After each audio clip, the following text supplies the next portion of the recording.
From factory floors to the presidential palace, few leaders inspired devotion and division like Juan Peron. I'm Matt Hasquin. I'm a high school history teacher, and I'm taking you line by line, lyric by lyric, through Billy Joel's "We Didn't Start the Fire." And here we are. We started off with Roy Cohn, now Juan Peron. So let's tell the story.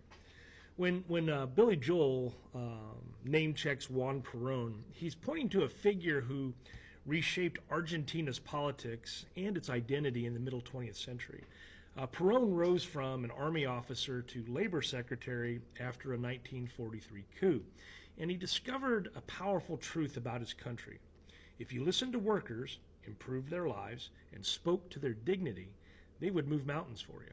And in 1945, while rivals tried to sideline him, tens of thousands of workers flooded Buenos Aires in massive demonstrations demanding his release from detention.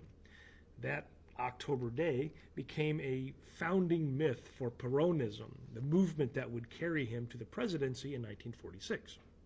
By then, he had married actress and radio star Eva Duarte, who soon became Evita, the movement's most magnetic voice.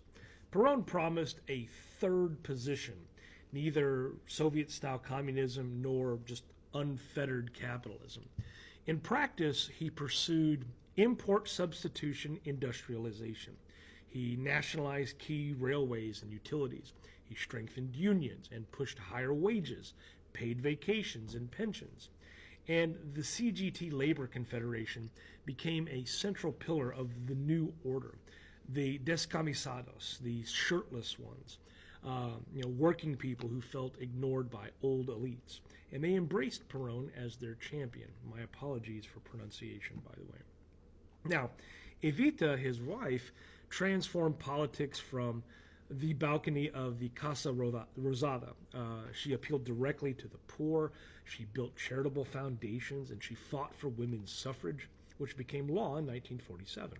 She also organized the female Peronist Party, drawing millions of new voters into public life. When Peron won re-election in 1951 by a wide margin, the victory felt like a coronation. And less than a year later, Evita passes away at 33, and the movement loses its brightest star. Now, Juan Peron's project has, or had, a hard edge to it.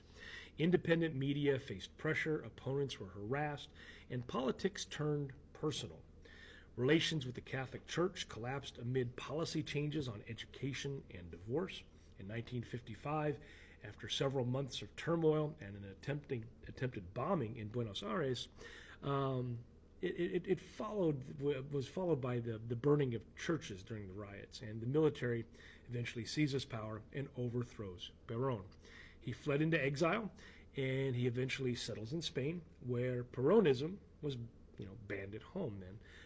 While Peronism was banned at home. Sorry, I shouldn't have said that. Now, the prohibition did not erase it. Songs, symbols, and whispered loyalties kept Peronism, kept the movement alive. 17 years later, the dam burst. In 1973, Argentina's junta allowed elections, and the exiled leader returned to an ocean of supporters. The welcome turned violent at Ezeiza, where rival Peronists and their factions clashed, the rival Peronist factions. Yeah. Now, Peron won the presidency again that fall with his third wife, Isabel, and she was the vice president. But the country he returned to was different.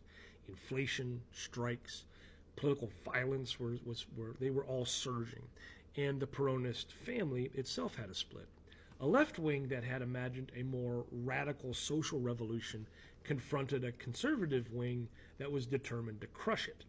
Paramilitary groups, including the AAA, targeted dissidents, and it fueled a cycle of fear. Peron died in office in July of 1974. Isabel succeeded him as president, but the crisis deepened, and it paved the way for the 1976 military coup and the Dirty War. And it was one of the darkest periods in Argentine history. Through it all, Peronism endured. It adapted, it changed leaders, and it reappeared in new forms It was a political language as much as it was a party. It promised social justice, national independence, and political sovereignty. If we tie it back to the song, back to We Didn't Start the Fire, when Billy Joel sings Juan Peron, he's not just listing a famous name. He's compressing a story of mass politics and charismatic leadership, social reform, and the dangers that come when a movement becomes a mirror for a nation's deepest hopes and fears. So why does it matter? Why does Juan Peron matter, right? Understanding Juan Peron explains why Peronism still shapes Argentina.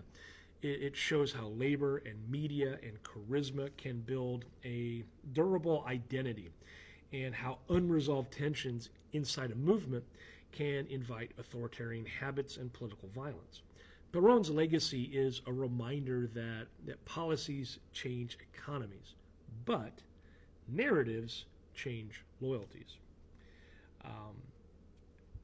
Thank you for watching. I'm getting ready to move on to the next line in the song. Maybe later on, if you're interested, outside of the We Didn't Start the Fire series, I could create a video on Evita or on the third position. But since we're continuing on with We Didn't Start the Fire, after Juan Peron, Billy Joel's next reference is Toscanini. So thank you for watching.